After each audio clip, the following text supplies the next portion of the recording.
Present ఈ generation ఈ యొక్క టైంలో కిడ్నీ స్టోన్స్ అనేవి చాలా కామన్‌గా చూస్తున్నాము. అట్‌లీస్ట్ ఒక ఏజ్ గ్రూప్ తీసుకుంటే 30-50 ఏజ్ గ్రూప్‌లో తీసుకుంటే మినిమమ్ 20% పీపుల్‌కు ఈ యొక్క స్టోన్స్ అనేవి చాలా కామన్‌గా చూస్తున్నాము. ఇంత స్టోన్ ఇన్సిడెన్స్ పెరిగిపోవడానికి ప్రధాన కారణాలు వచ్చేసి వారి యొక్క తిండి, వారి యొక్క food habits, water intake, processed foods, life styles అని చెప్పగలను. అదే కాకుండా వారి యొక్క జెనెటికల్ ఫ్యాక్టర్స్ కూడా చాలా రోల్ ప్లే చేస్తాయి.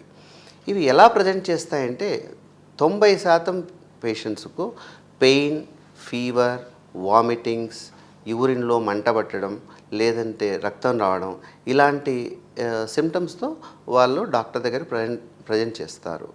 అవి ఏ విధమైన ఇన్వెస్టిగేషన్స్‌లో మనకు డయాగ్నోజ్ అవుతాయంటే common investigations like urine examination, ultrasound, CT scan ఈ యొక్క చికిత్సా పద్ధతుల ద్వారా మనకు అవి ఈజీగా మనకు డయాగ్నోస్ చేయడానికి సాధ్యమవుతుంది. ఒకసారి డయాగ్నోస్ చేసిన తర్వాత depending on the symptom and size of the stone and patient యొక్క కండిషన్ని బట్టి మన చికిత్సా విధానాలన్నీ కూడా అవైలబుల్ ఉన్నాయి. స్టోన్ చిన్నదుండి మరియు అవి నాళంలో ఉన్నాయనుకోండి, మనము కొన్ని రకాల మెడిసిన్స్ ద్వారా దాన్ని ట్రీట్ చేయడం సాధ్యమవుతుంది. ఒకవేళ ఈ స్టోన్స్ అనేవి బ్లాక్ చేసి ఇన్ఫెక్షన్స్ రావడము, మూత్రంలో రక్తం పోవడము ఇలాంటి కండిషన్స్లో మనం స్టోన్ సైజుని బట్టి దాని యొక్క చికిత్సా విధానాలు మారుతూ ఉంటాయి. సర్జికల్ ఇంటర్వెన్షన్స్ అనేవి కూడా అవసరం పడుతుంది. పూర్వకాలంలో ఆ సర్జికల్ ఇంటర్వెన్షన్ అనేవి యూజువల్గా ఓపెన్ మెథడ్స్ ఉండేవి. అంటే మనిషిని మనం కట్ చేసి లోపలికి వెళ్ళి కిడ్నీలో ఉన్న స్టోన్స్ను తీయాల్సిన పరిస్థితి ఉండేదన్నమాట.